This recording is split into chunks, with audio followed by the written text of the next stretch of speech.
Hello guys, welcome back to my YouTube channel. आज का जो हमारा टॉपिक है that is approach to dyspnoea. ठीक है, कि किस तरीके से अगर डिस्निया का कोई पेशेंट आता है तो हम उसको अप्रोच कैसे करेंगे। Very important topic from the respiratory system. Let's start. सबसे पहले बात करते हो व्हाट इज़ डिस्निया। डिस्निया होता क्या है? Dyspnoea means difficulty in breathing. तो इसकी डेफिनेशन क्या है? A subjective experience of breathing. Subjective मतलब जिसको प्रॉब्लम हो रही है उसी को ही वो फील होगी। अ subjective experience of breathing discomfort that consist of qualitatively distinct sensation that very in intensity. तो ये क्या है? एज इट इज़ डेफिनेशन है कि उसकी जो इंटेंसिटी है वो भी वेरी कर सकती है, अलग अलग हो सकती है, जिसमें पेशेंट को क्वालिटेटिवली कि कितनी उसको डिस्कम्फर्ट हो रही है रेस्पिरेशन में। या सिंपल वर्ड्स में कहें the abnormal awareness of the breathing. जब हम नॉर्मली बैठे हुए हैं, आप और मैं बैठे हुए हैं, हमें ब्रीदिंग का जो अवेयरनेस नहीं होती वो अनकॉन्शियसली हो रही है। सिमिलरली इन स्लीपिंग, बट जब हम कॉन्शियस हो जाते हैं या फिर अवेयर हो जाते हैं अपनी ब्रीदिंग के लिए, दैट इज़ अ डिस्निया। क्योंकि नॉर्मल कंडीशन में तो हमें जब हम ब्रीथ कर रहे होते हैं तब हमें कुछ भी अवेयरनेस नहीं होती, बट एबनॉर्मल अवेयरनेस हो रही है तो उसको बोलते हैं हम dyspnoea. What is the mechanism underlying dyspnoea. तो डिस्निया अगर हो रहा है तो क्यों हो रहा है? ठीक है, क्या हो रहा है, क्या क्या रीजंस है? पहले दो तरीके के रीजंस है। पहला है हाइपोक्सीमिया, मतलब ब्लड में ऑक्सीजन की क्वांटिटी कम हो गई। हाइपर कैपनिया, ब्लड में कार्बन डाइऑक्साइड ज़्यादा हो गया। एंड एसिडीमिया, एसिडीमिया में क्या है? जब कार्बन डाइऑक्साइड ज़्यादा होगी तो क्या होगा? एसिड, ये जो कार्बन डाइऑक्साइड है वो वाटर के साथ मिलके एसिड बनाएगा तो एसिडीमिया हो जाएगा। तो इसकी वजह से क्या होगा? एक होते सेंट्रल कीमो रिसेप्टर जो कि मेडुला में प्रेजेंट है। एक होते पेरिफेरल कीमो रिसेप्टर जो कि कैरोटिड बॉडी और आयोटिक आंख में प्रेजेंट होते हैं। तो क्या होता है? ये दोनों के दोनों एक्टिव हो जाते हैं। ठीक है, सेंट्रल वाला भी जो मेडुला में होता है वो भी एक्टिवेट हो जाता है और जो पेरिफेरल होता है वो भी एक्टिवेट हो जाता है, जिसकी वजह से क्या प्रोड्यूस होती है? एयर हंगर, मतलब कि ज़्यादा एयर को अंदर लेके जाना। तो हो गई ना ब्रेथलेसनेस। ठीक है, अब दूसरा रीज़न क्या है? Increase in the airway resistance और द डिक्रीज्ड लंग और द चेस्ट वॉल कॉम्प्लायंस। कि या तो जो एयरवे है, कंडक्टिंग एयरवे है, उसमें रेजिस्टेंस आ गई, कुछ ना कुछ उसमें रुकावट आ गई है। तो और क्या हो गया? या फिर लंग या जो चेस्ट वॉल है वो प्रॉपर काम नहीं कर पा रही, तो डिक्रीज हो गया उसमें एयर। तो क्या होगा? मैकेनो रिसेप्टर्स एक्टिवेट होंगे जो कहाँ प्रेजेंट होते हैं? In the upper airway, lungs और चेस्ट वॉल में प्रेजेंट होते हैं। या मेटाबो रिसेप्टर्स, इसका क्या मतलब होता है? ये मसल्स में प्रेजेंट होते हैं। जैसे कि आप एक्सरसाइज कर रहे हो, बहुत ही कोई स्टर्नस कोई वर्क कर रहे हो, जिसकी वजह से मसल्स में ये जो रिसेप्टर्स हैं वो एक्टिवेट हो जाते हैं। ठीक है, तो अगर रेजिस्टेंस की वजह से तो मैकेनिकल वाला और मेटाबो रिसेप्टर्स जो है वो एक्टिवेट हो जाते हैं। इससे प्रोड्यूस होती है चेस्ट टाइटनेस। तो एयर हंगर और चेस्ट टाइटनेस दोनों मिलकर बनाते हैं डिस्निया। करेक्ट। अब ये जो एयर हंगर और चेस्ट टाइटनेस है ये स्टिमुलेट करती है रेस्पिरेटरी सेंटर को, जिसकी वजह से डिस्निया होता है। ठीक है, ताकि पेशेंट जो है वो जल्दी जल्दी सांस लेने लग जाता है। Right. This is the mechanism underlying the dyspnoea. अब टॉपिक आता है what are the causes of dyspnoea. कि जो डिस्निया है वो होता ही क्यों है, क्या क्या रीजंस होते हैं? तो इसकी तीन तरीके के रीजंस है, रेस्पिरेटरी, कार्डियक और द अदर सिस्टेमिक कॉजेज। तो रेस्पिरेटरी में आता है जिसको अस्थमा है उसको डिस्निया हो सकता है। ये कंडक्टिंग एयरवे का जब ऑब्स्ट्रक्शन हो जाता है ना, अस्थमा में ऑब्स्ट्रक्शन हो जाता है। सीओपीडी में क्या होता है? इरिवर्सिबल ऑब्स्ट्रक्शन हो जाता है, स्मॉल हो जाता है।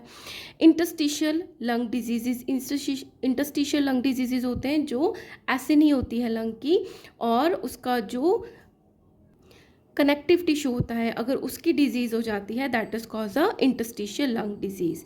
ठीक है, जो एसाइनाई होता है वो बनता है जो कि एल्वियोलर डक्ट या फिर एल्वियोलाई और रेस्पिरेटरी ब्रोंक्यूल से मिलके बनता है, that is called a acini. तो उसकी अगर कोई डिजीज़ है that is called a interstitial lung disease. और निमोनियाज में जैसे आपने कोरोना में देखा कि वायरल डिजीज़ हुई और उसके बाद क्या हो गया? पेशेंट में निमोनिया हो गया, जिसकी वजह से डिस्निया हो सकता है।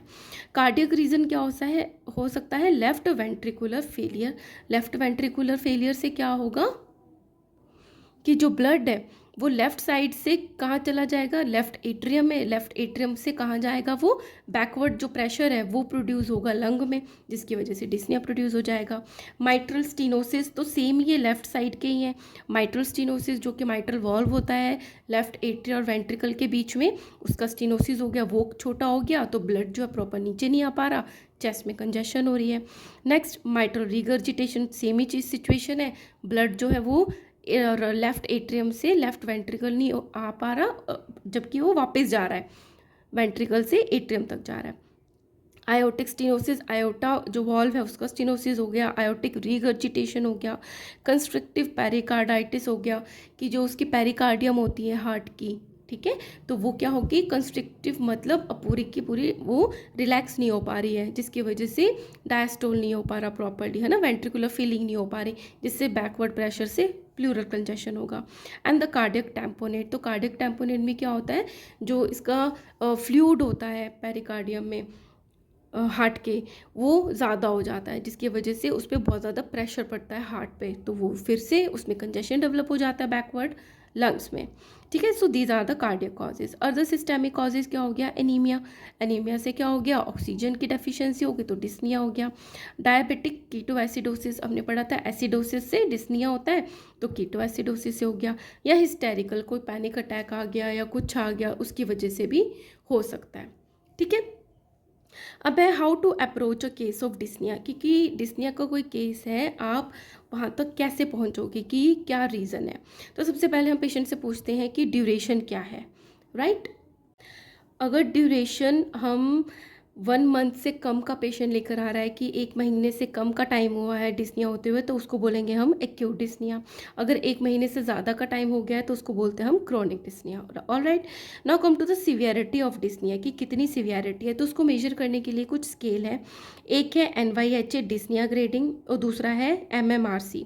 तो जो MMRC है ना वो ज़्यादा क्या है, फेमस है या फिर ज़्यादा इंपॉर्टेंट है, क्योंकि वो रेस्पिरेटरी कॉजेज़ ऑफ डिस्निया के लिए यूज़ होता है, जिसकी फुल फॉर्म है मॉडिफाइड मेडिकल रिसर्च काउंसिल। तो कोई आपसे क्वेश्चन पूछता है कि किस तरीके से सिवियरिटी को मेजर किया जाता है रेस्पिरेटरी में डिस्निया को, दैट इज़ अ MMRC।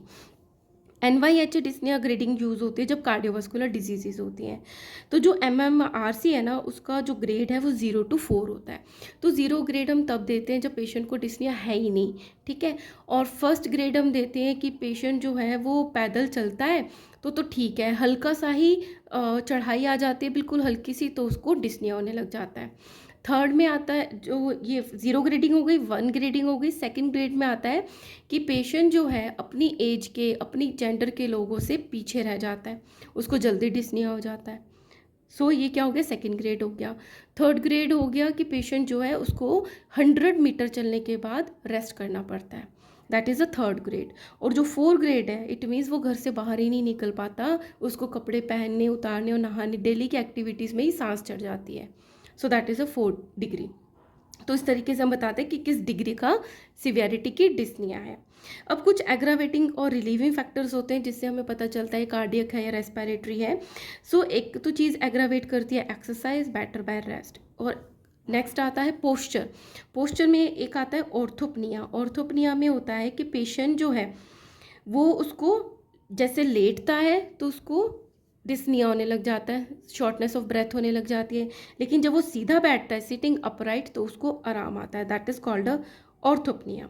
तो इसका रीज़न क्या होता है, वीनस रिटर्न, क्योंकि जब हम बैठे होते हैं तो मोस्ट ऑफ द ब्लड जो हमारी वेन्स में लोअर लिम्ब में होता है, लेटते हैं तो क्या होगा, वो ऊपर की तरफ पुल ऑफ हो जाता है, जिसकी वजह से डिस्निया हो सकता है। सेकेंड है डायफ्राम भी, नॉर्मल में डायफ्राम नीचे की तरफ रहता है, लेटते तो ऊपर की तरफ हो जाता है, तो डिस्निया का कॉज हो सकता है। सेकेंड है पैरोक्सिस्मल नॉक्टर्नल डिस्पनिया।